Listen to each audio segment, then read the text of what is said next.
Dieu fait toujours des choses bien, n'est-ce pas? On ne s'est pas concerté, mais Jean-Louis a déjà lu mon texte.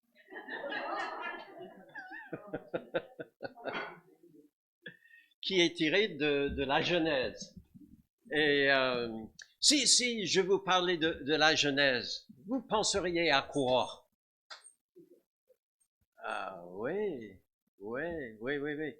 Euh, pour, pour beaucoup de monde, c'est le livre où tout commence. Ah, il y a beaucoup de choses qui commencent dans ce livre. Nous trouvons par exemple le début de l'univers, hein, par la création de Dieu. Hein, Dieu créa les cieux et la terre. Nous voyons aussi le début de l'humanité, Adam et Ève, le commencement du péché et de ses conséquences aussi, malheureusement, avec la tentation dans le jardin. Nous voyons le commencement des langues. Là, c'est l'histoire de Babel, hein, tour de Babel. Et puis, par suite de tout cela, il y avait donc pas seulement la confusion des langues, mais aussi le début des nations. Et puis, Dieu a appelé de parmi toutes ces nations-là un peuple par lequel il allait créer une nouvelle nation. C'est Israël. Et c'est l'histoire d'Abraham et des autres patriarches.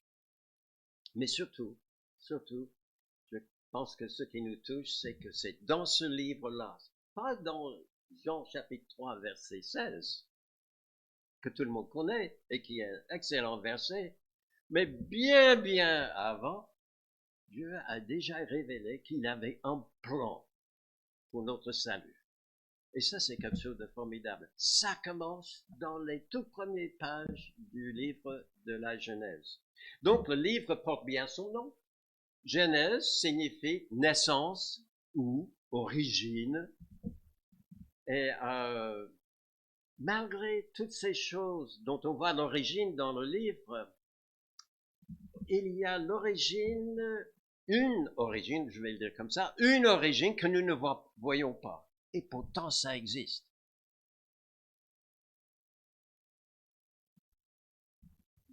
C'est Dieu. C'est Dieu. Parce que la Bible commence par ces paroles-là. Au commencement, Dieu créa les cieux et la terre. Au commencement de toute autre chose, Dieu, il est déjà là. Il a déjà en tête ce qu'il veut faire et il commence à agir. Il est là. On ne voit pas son commencement. Nulle part, ni dans la Genèse, ni ailleurs dans la Bible, est-ce que nous voyons le début, le commencement, la naissance, l'origine de Dieu. Il existe, c'est tout.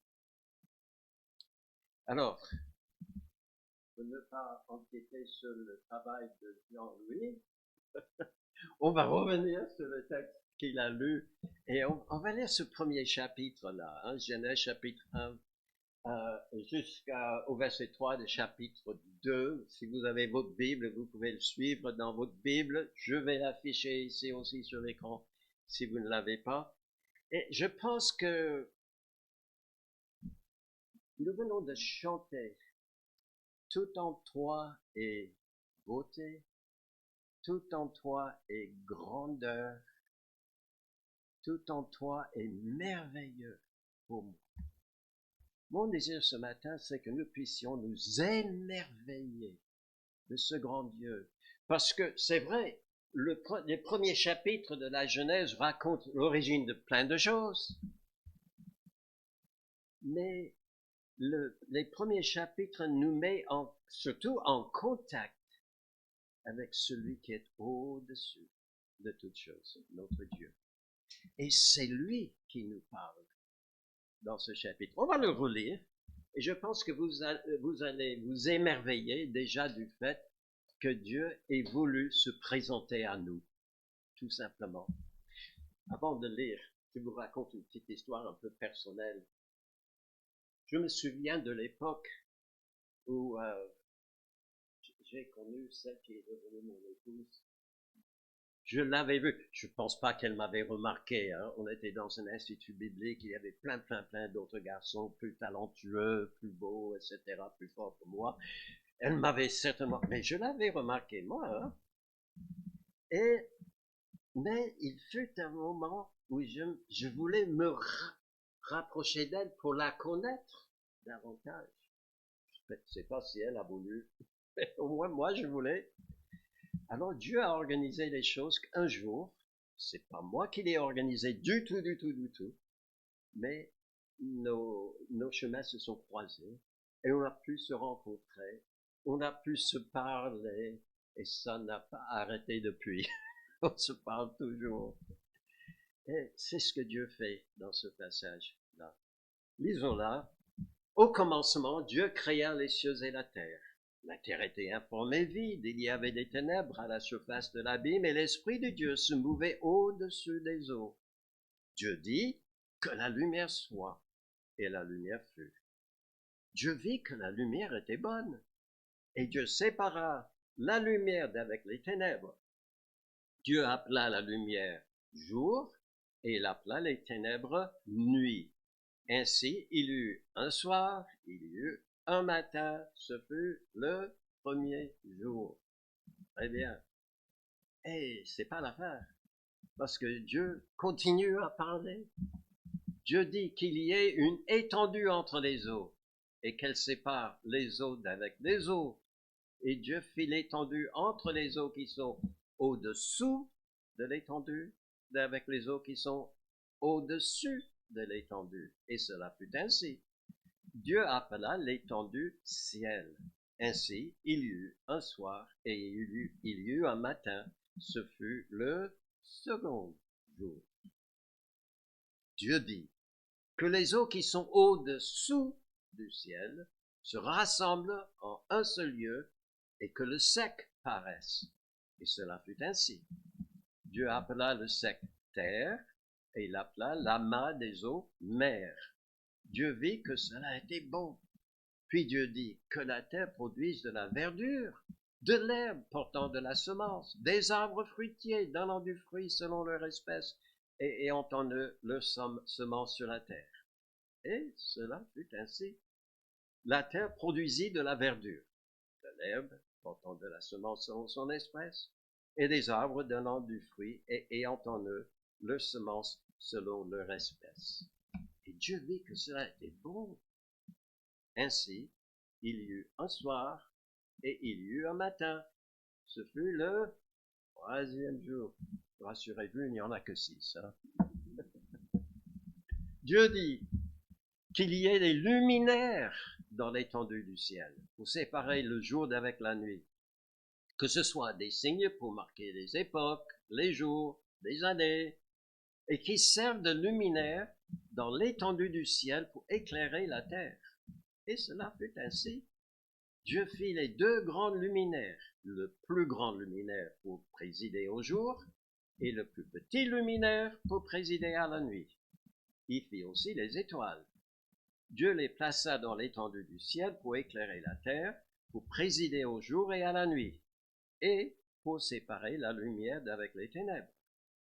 Dieu vit que cela était bon. Ainsi, il y eut un soir et il y eut un matin, ce fut le... Ah oui, vous avez triché, vous avez lu. Hein? Quatrième jour. Cinquième maintenant. Dieu dit que les eaux produisent en abondance des animaux vivants et que les oiseaux volent sur la terre vers l'étendue du ciel. Dieu créa les grands poissons, tous les animaux vivants qui se meuvent et que les eaux produisirent en abondance selon leur espèce. Il créa aussi tout oiseau ailé selon son espèce. Dieu vit que cela était bon. Dieu les bénit. Ah, c'est la première fois qu'il dit ça.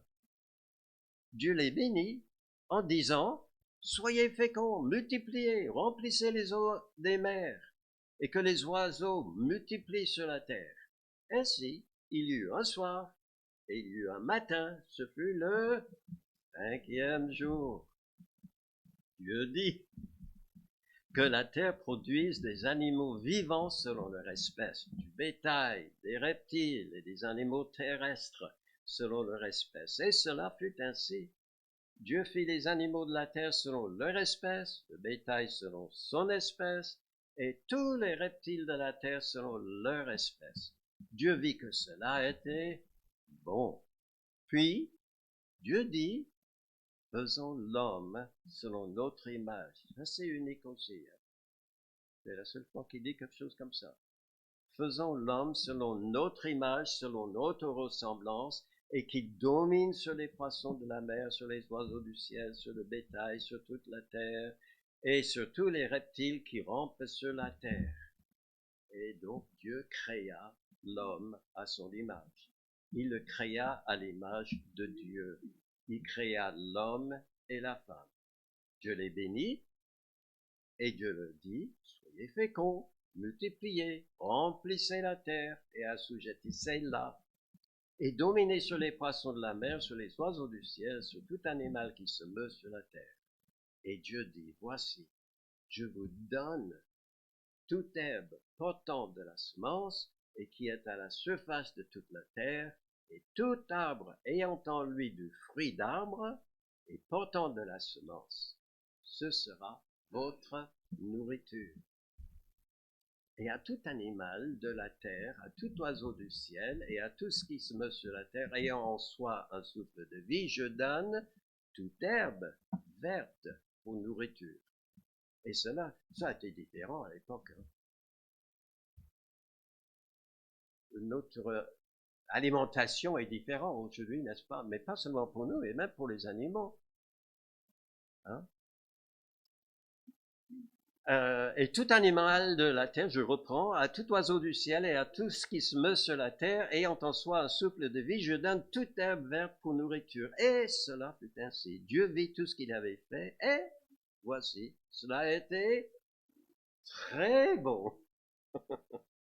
Ainsi, il y eut un soir, et il y eut un matin, ce fut le 6e jour.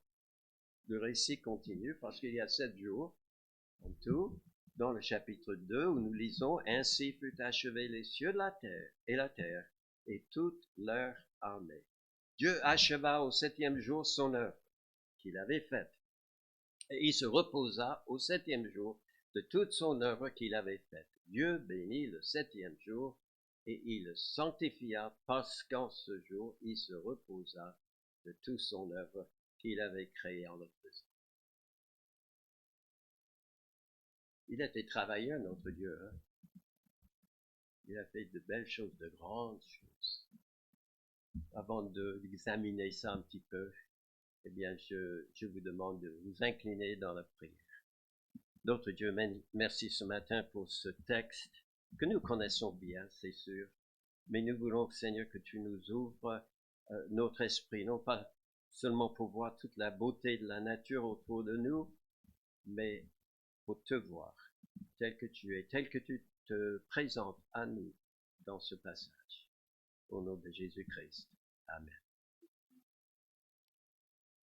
Comment est-ce que Dieu se présente dans ce passage? Bon, je pense que je vais rien dire d'exceptionnel ce matin. Vous pouvez deviner presque à l'avance, mais une chose qui est claire, c'est qu'il veut nous dire, mais je suis éternel, je vis éternellement, j'existe.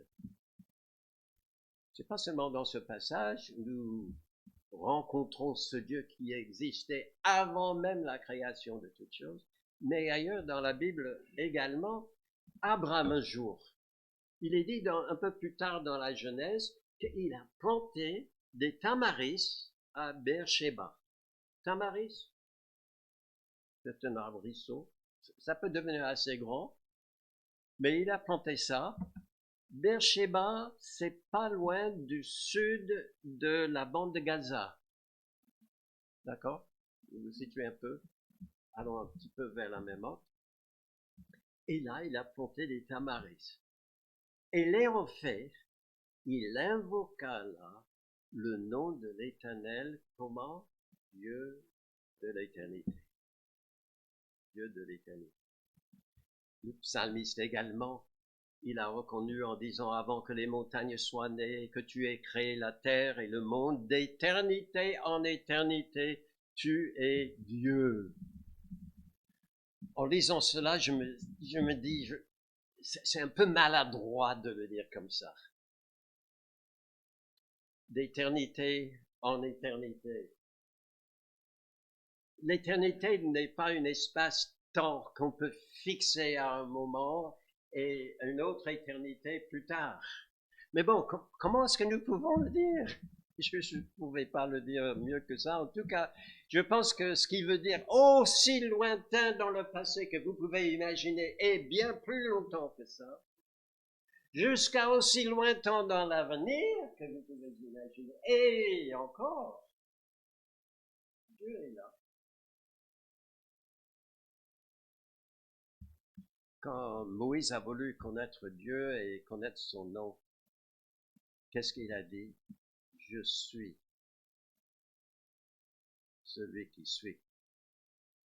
Tout simplement. En quelque sorte, il est un peu en dehors du temps. Il existe et il a toujours existé. Il existera toujours. Ça veut dire, mes amis, qu'aujourd'hui, il existe aussi. Et ce grand Dieu, il n'a rien perdu de sa grandeur. Aujourd'hui, il est là, présent autour de nous. Et nous pouvons le connaître. C'est déjà quelque chose de presque incompréhensible, mais c'est merveilleux. Il y a une autre chose que nous pouvons dire à travers ce texte-là, c'est que ce Dieu-là qui existe, il est tout puissant. Quand vous voyez tout ce qu'il a fait. Mais reprenons et voyons comment il a fait. Je ne pense pas qu'il s'est trop fatigué à le faire. Parce que la plupart des choses, hop, il a dit. Et la chose paraissait. Écoutez, le texte dit que par sa seule parole, Dieu a fait jaillir de la lumière. Merci, j'ai envie d'avoir lu ça pour nous ce matin. Dieu fit l'étendue et le sépara des eaux. On l'a lu également au verset 7. Au verset 12, par sa parole encore, il fait produire sur la terre de la verdure, l'herbe, des arbres fruitiers, etc. Il fit les deux grandes luminaires, verset 16, et il les plaça dans l'univers, dans l'étendue du ciel. Formidable. Dieu créa les animaux marins, les oiseaux, il est dit au verset 21, ainsi que les animaux terrestres selon leur espèce, et en dernier lieu, il a fait quoi? L'homme. L'homme et la femme. Mes amis, vous n'êtes pas descendus d'un brin de, je ne sais pas, d'herbe dans votre jardin. Vous n'êtes pas descendus d'un singe, de je ne sais pas quoi. Vous êtes l'œuvre d'un Dieu qui vous a fait avec amour et intention. Pas seulement attention, mais intention. Il sait pas. Il vous a créé. Pas seulement Dieu a créé toutes ces choses, souvent simplement par sa parole, mais il a donné à chaque chose dans l'univers sa place, sa juste place. Et vous savez qu'aujourd'hui, on est loin de comprendre à quel point tout l'univers est interconnecté. J'ai regardé une émission un peu sur la nature il y a quelque temps et qui disait que des plantes, de par leurs racines dans le sol, parlent entre elles. Alors, je ne sais pas du tout comment un scientifique arrive à comprendre ça. Non, c'est pas des mots qui sont formulés, mais simplement parce que des racines produisent certaines substances et puis ces substances chimiques là arrivent à s'attirer l'un vers l'autre et la racine va tout naturellement vers quelque chose qui est bonne pour elle. Et c'est formidable tout cela. Mais regardez un peu, les luminaires célestes, on l'a vu, ont été placés de telle sorte qu'elles puissent séparer le jour d'avec la nuit, marquer les époques, les jours et les années, et éclairer la terre. Dieu les a placés comme il fallait pour éclairer. Vous savez que si Dieu n'avait pas fait trop attention, admettons, et qu'il ait placé le soleil un peu plus loin, eh bien, toute la terre serait gelée. Personne ne pouvait subsister. S'il avait fait un peu plus près de nous, eh bien, on serait cramé ce matin. Hein? Oui, tout serait en feu. Il savait exactement où il fallait la mettre pour que nous puissions en bénéficier. Profitez-en, l'hiver arrive. Hein? Ce qui est merveilleux, c'est de savoir qu'en hiver, la terre est plus près du soleil qu'en été. C'est marrant, hein? On dirait, ben, on devait avoir plus chaud. Oui, mais à cause de l'inclination de la terre, ça fait que, ouais, ben, on est un peu plus froid en l'hiver qu'en été. Mais Dieu sait, parce que vous savez, il y a des plantes qui profitent de la fraîcheur de l'hiver. Et nous n'aurions pas plein de fruits hein, s'il n'y avait pas ces saisons comme ça, pour marquer les saisons, etc. Vous voyez, Dieu a fait des choses merveilleuses. Les animaux marins et les oiseaux devaient remplir respectivement la mer et les airs. Vous savez, remplir, se multiplier. Vous savez combien d'espèces il y a d'animaux marins? Ne soyez pas embarrassés, même les scientifiques en découvrent encore aujourd'hui. Hein, ils n'arrivent pas à compter. Mais Dieu est un génie. Et la diversité des choses qu'il peut créer, c'est là dans les mers, dans le ciel également. L'homme doit dominer sur les animaux, être fécond, se multiplier, remplir la terre et l'assujettir. Chaque chose avait sa place dans l'univers. Il n'y avait ni rien de superflu, ni rien d'inutile dans la création. Tout était parfaitement pensé par Dieu. Et tout trouve sa place. Il est merveilleux, hein, notre Dieu. Ça veut dire que nous avons notre place aussi. Hein? Et Dieu pense à nous. On a vu aussi que les végétaux, ben, il en a créé beaucoup. Hein? J'arrive jamais au bout de ma pelouse. Je tombe. Quelques jours plus tard, il faut que je recommence. Quelques jours encore. Hein? Et il faut. Non, mais c'est formidable. Je sais que les scientifiques imaginent que à telle date dans l'année, nous avons déjà en quelque sorte épuisé toutes les ressources de la Terre. Mais si on croit aux scientifiques aussi, la Terre existe depuis presque 14 milliards d'années. Je pense qu'ils se trompent. Mais admettons, on n'a toujours pas épuisé hein, tout ce qui est là. Les oiseaux trouvent leur nourriture, les vaches, enfin, même nous trouvons ce qui est nécessaire. Dieu, il est grand. Hein. C'est pas pour rien que Dieu s'est présenté à Abraham un jour en disant « Je suis le Dieu tout-puissant ». Il n'y a rien de trop vaste, de trop difficile, de trop compliqué, d'insoluble pour nous qu'il est en même temps pour lui. Il peut s'occuper de tout, il a tout créé. Il sait donner à chaque chose sa place. Et chaque chose qui nous arrive dans la vie n'est pas un hasard non plus.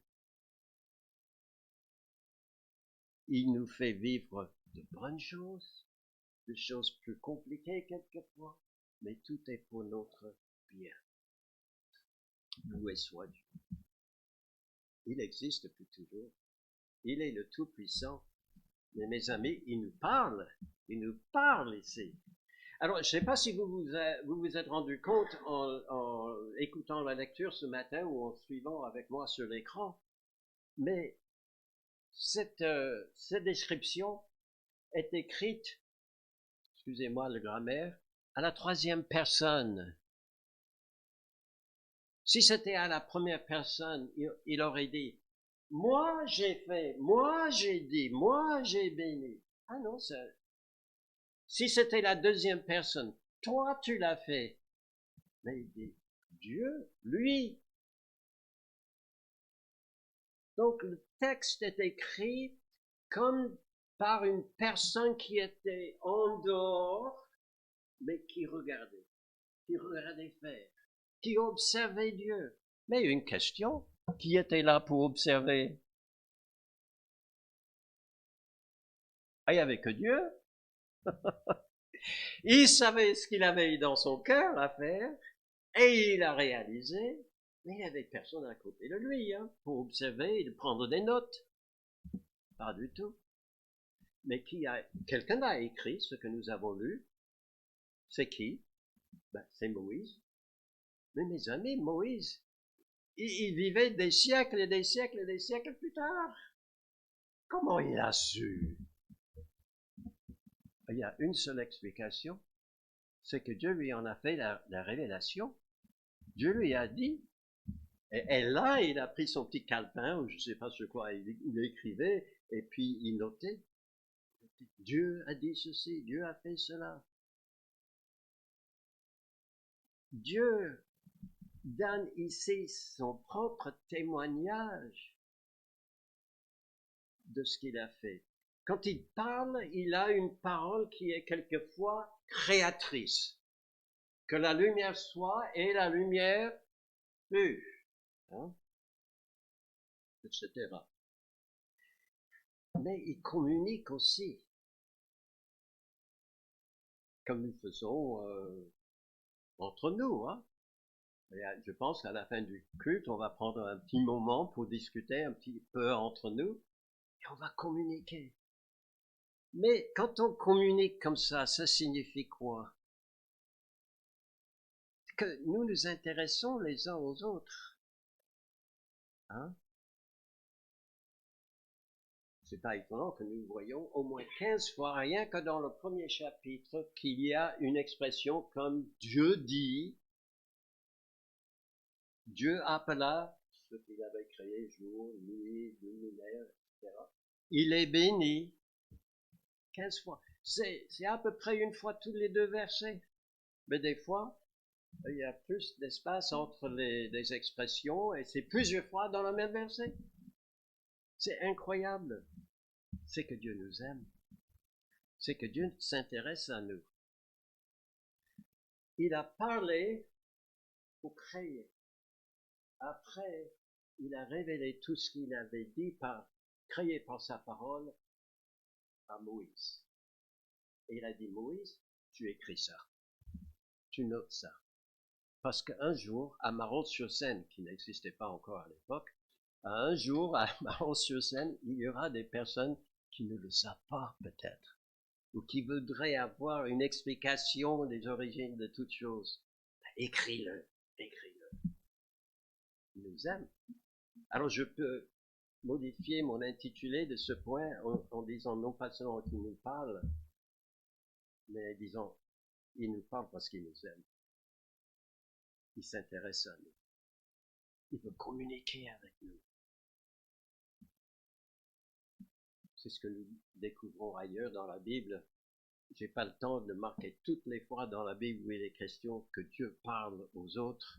Mais regardez ce qu'il dit dans Hébreux chapitre 1, qui dit que après avoir autrefois, à plusieurs reprises et de plusieurs manières, parlé à nos pères, Moïse, Abraham, etc., par les prophètes, Dieu dans ces derniers temps nous a parlé par le Fils.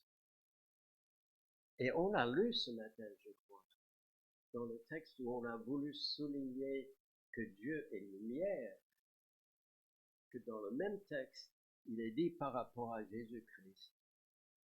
Et la parole a été faite chair. Et elle a habité parmi nous pleine de grâce. Dieu est parole. Et s'il est parole, c'est qu'il est aussi amour. Et il veut communier avec nous, il veut que nous le connaissions. Il veut avoir un échange avec nous. Qu'est-ce qu'il nous aime, hein? Ça m'a tellement touché, frappé en méditant ce passage, ce chapitre cette semaine et ces derniers temps. J'espère que vous êtes frappés par le fait que le simple fait que Dieu me parle. Il a parlé à haute voix. Il a parlé aussi par ses écrits. Et il a préservé ses écrits pour qu'aujourd'hui nous puissions avoir sur nos genoux, entre nos mains, une Bible inspirée par Dieu. Qu'est-ce qu'il nous aime? J'espère que vous en êtes convaincus. Non pas seulement qu'il nous aime tous un peu de façon générale, mais que vous pouvez dire ce matin, Dieu m'aime moi.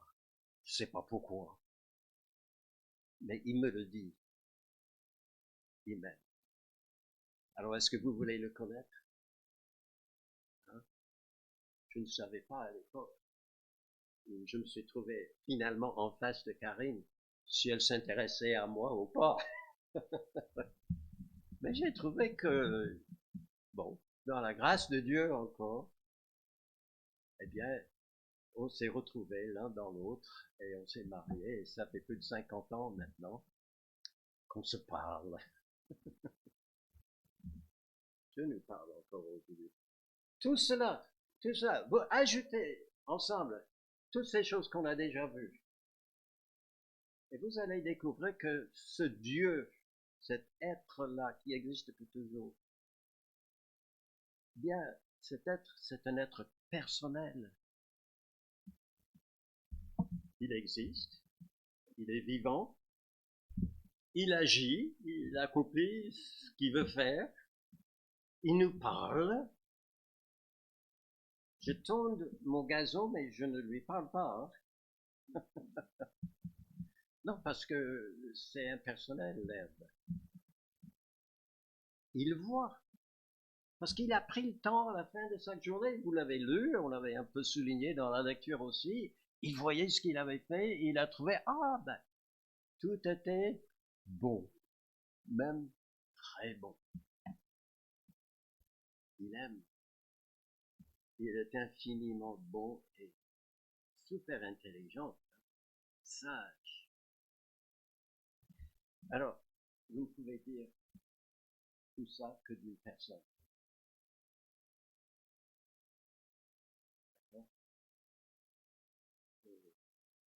Benjamin, il aime des pierres précieuses. Il est plus riche que nous. Il aime des pierres précieuses. Et des fois, quand nous cheminons, lui et moi, nous faisons des petites balades un peu dans la campagne autour de nous. Des fois, on trouve une pierre. Hein, on a trouvé des pierres, Benjamin, qui avaient une couleur sur l'extérieur et une autre couleur à l'intérieur. C'est marrant. Je ne sais pas comment ça s'est fait. Mais bon, il est un peu fasciné par cela et on prenait le temps de s'arrêter, de prendre la pierre, etc. Mais jamais on a parlé à ces pierres. Hein. Et jamais une pierre ne nous a parlé non plus. Ça, c'est quelque chose d'impersonnel. Mais une personne, on peut connaître. Hein. C'est là où j'aimerais dire un mot par rapport à l'évolution. Vous avez entendu parler de cette théorie qui est censée expliquer l'origine de toutes choses et comment nous sommes venus. L'évolution, j'ai pas le temps d'expliquer ce qu'est. Je pense que vous avez entendu suffisamment de cette théorie-là pour comprendre. Mais l'évolution ne peut expliquer l'origine de l'univers. Car tout ne peut venir de rien. Vous êtes d'accord? Enfin, naturellement. Dieu, il sait faire. De rien, il a tout fait. Rien n'existait avant, sinon dans sa pensée. Et tout ce qu'il a voulu et décidé, ben, c'était pas compliqué, il a fait tout simplement. Mais ça ne pouvait apparaître tout seul. Il n'y a pas de génération, comment on dit ça, il y a un terme un peu dans biologie, de génération automatique ou quelque chose comme ça, qui se fait tout seul. Non.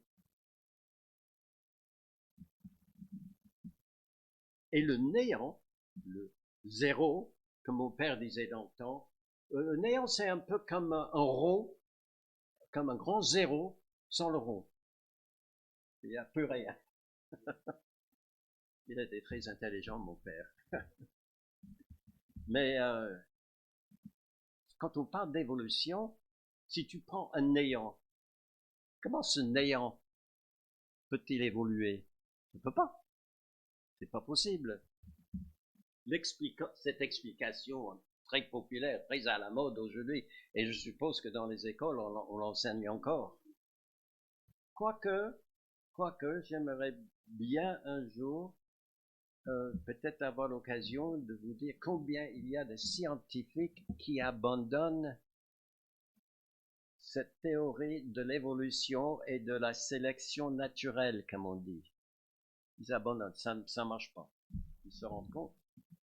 Mais bon, cette explication présuppose l'existence d'au moins des forces ou un peu de matière, ne serait-ce que juste en tout cas une attente. Tiens, il faut qu'il y ait quelque chose. Et que ce petit quelque chose a pu évoluer et produire tout ce que nous avons aujourd'hui. Mais la question est toujours posée. Si c'est de l'énergie, d'où vient l'énergie? Si c'était de la matière, d'où venait cette matière-là? Vous voyez, ça n'explique pas l'origine. Il faut présupposer que ça existe déjà. Encore plus difficile, et n'est pas logique non plus d'imaginer que la vie soit venue de ce qui n'était pas vivant. J'ai pas peur que la prochaine fois que Benjamin et moi nous fassions une petite promenade derrière la maison, qu'une de ces pièces serait devenue un chien, par exemple, ou un autre être humain. Non, ça se fait pas. Ou que le personnel soit arrivé de l'impersonnel. C'est pas possible. Il faut qu'au début qu'il y ait eu. C'est la Bible finalement qui donne la seule explication qui répond aux faits que nous observons, d'une part, et qui satisfait le cœur de l'être humain qui cherche à comprendre. C'est vrai que les hommes cherchent à comprendre. Comment ça se fait qu'on est là? Et pourquoi on est là? Et d'où venons-nous? Mais vous savez que l'être humain cherche aussi à adorer, et ça c'est quelque chose qui est curieux. Et le scientifique normalement ne s'adresse pas à ce fait-là. Mais ça existe. Que partout dans le monde, tout le monde n'adore pas le même Dieu. Mais l'être humain est fait de telle sorte qu'il cherche à adorer. Peut-être il n'adore que soi-même. On va chercher à adorer. On cherche aussi à aimer quelqu'un, être aimé en retour. Comment ça se fait? C'est parce que, je vous donne la réponse en une phrase. Au commencement, Dieu créa les cieux et la terre. Peut-être la phrase la plus ancienne dans toute la parole de Dieu et qui nous donne déjà la réponse. Et ça tient debout. Ça tient debout. L'univers, tout ce qu'il contient, vient d'une personne vivante, toute puissante, infiniment intelligente et bonne. Eh bien, ça nous donne une certaine valeur devant Dieu et explique pourquoi il serait allé à de telles extrémités que d'envoyer son propre fils mourir pour des gens comme lui et moi. Nous avons la réponse. Il vous aime. C'est Dieu. C'est Dieu qui fait ça. Il peut nous parler, nous aimer et accepter avec joie notre amour en retour, et j'espère que vous l'aimez en retour. Maintenant, j'arrive à la fin. C'est pas encore demain, ça va. L'apôtre Paul, il prêchait jusqu'à minuit, hein. Mais je vais arrêter avant ça. il est souverain. C'est le dernier, c'est le dernier. Il y a sans doute plein d'autres choses que vous avez remarquées vous-même hein, dans ce premier chapitre, mais il est souverain. Qu'est-ce que ça veut dire que de dire que Dieu est Seigneur, que Dieu est souverain? Ben, nous savons ce que c'est un souverain, ce qu'est un Seigneur. Ben, c'est celui qui a l'autorité d'agir selon son bon vouloir. Peut-être il peut se faire conseiller, mais il n'est pas obligé. Il n'est pas obligé non plus de suivre les autres. Il peut faire ce qu'il veut. Et personne ne peut le contester. Dieu est souverain. Regardez ce que dit le psalmiste. Notre Dieu est au ciel. Il fait ce qu'il veut. Tout ce qu'il veut. Ça, c'est notre Dieu. Il fait tout ce qu'il veut. Il est souverain. Job, il a dit à peu près la même chose, mais il revient sur la création en disant, mais sa résolution est arrêtée. Parlons de Dieu. Hein. Qui s'y opposera? Ce que son âme désire, il l'exécute. Ça, c'est notre Dieu. Il est souverain.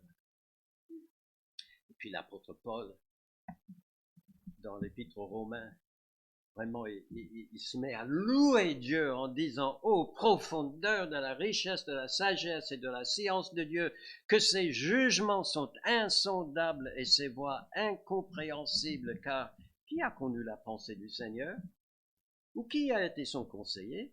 Qui lui a donné le premier pour qu'il ait à recevoir en retour? C'est de lui, par lui et pour lui que sont toutes choses.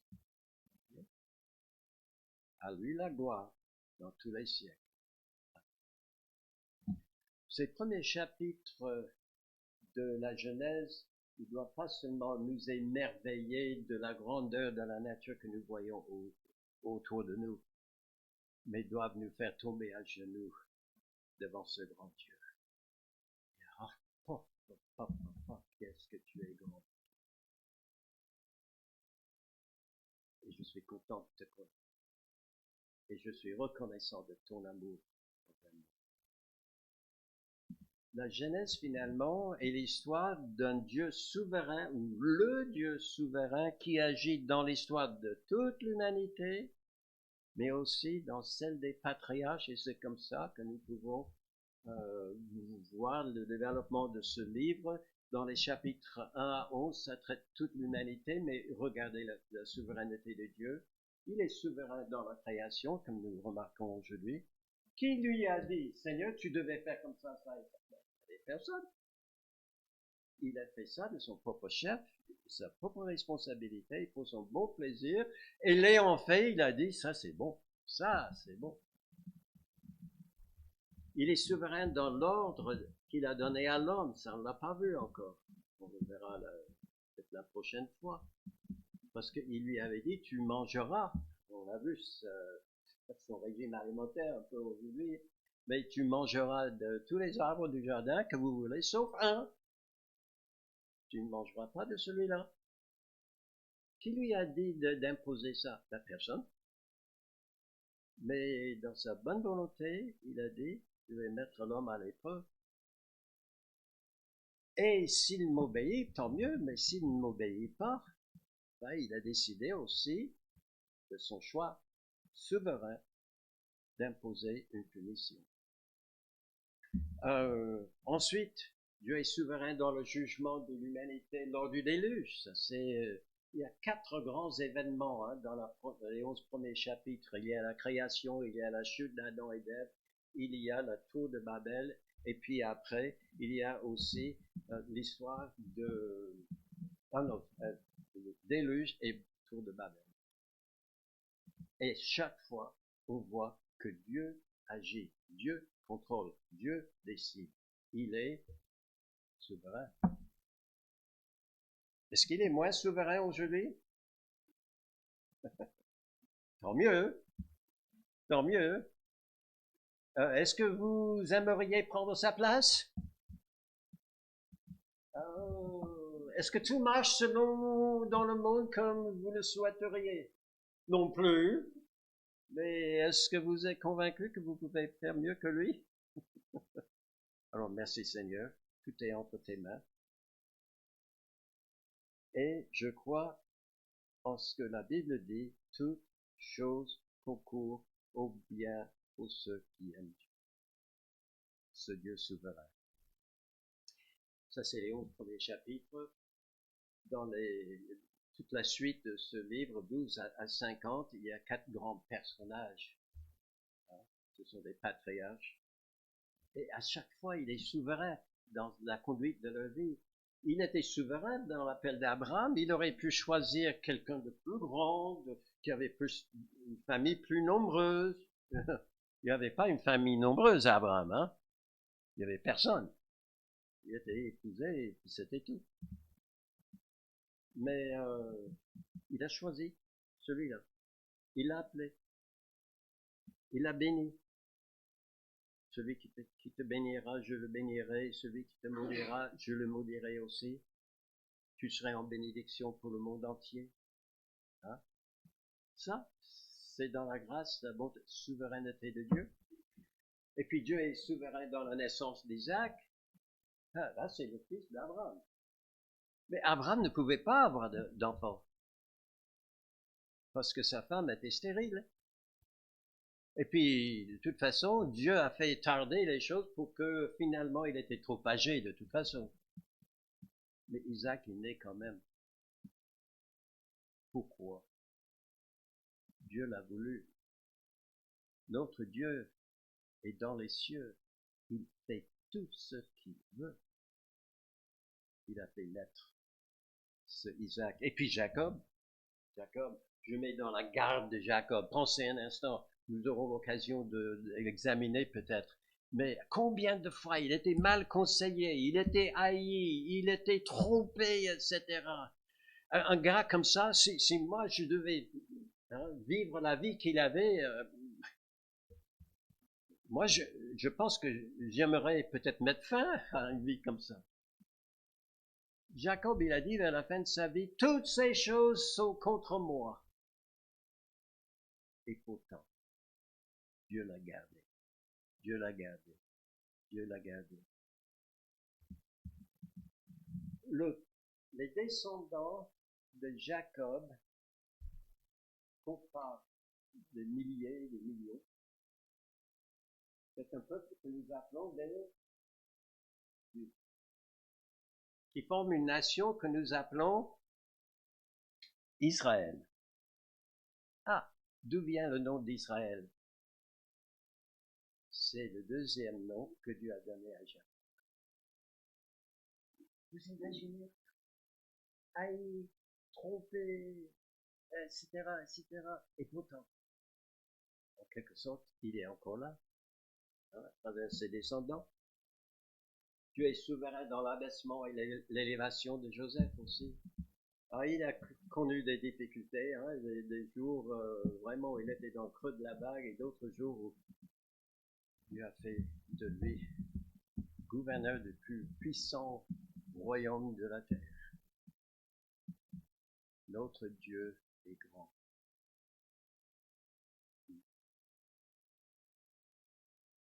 Il est souverain. Alors j'aimerais, et j'espère que je suis dans une petite mesure au moins réussi à vous impressionner que nous avons un Dieu qui nous aime. Et qui veut être aussi le Seigneur, le souverain de notre vie. Si nous le laissions faire, il peut préparer pour nous des choses inimaginables et assurer notre éternité.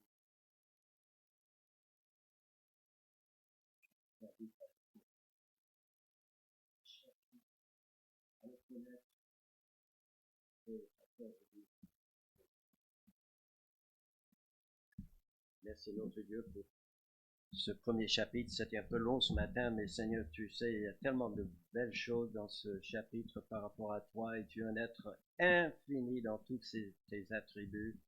Jamais nous n'arriverions à comprendre tout ce que tu es, mais déjà le peu que nous savons de ce premier chapitre de la Genèse nous émerveille. Nous voulons te dire que nous t'aimons en retour.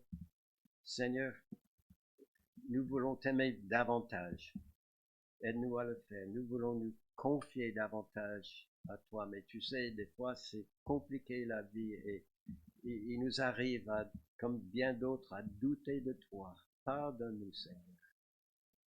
Et fasse que notre vie soit pleinement à toi, comme toi, tu es pleinement à nous.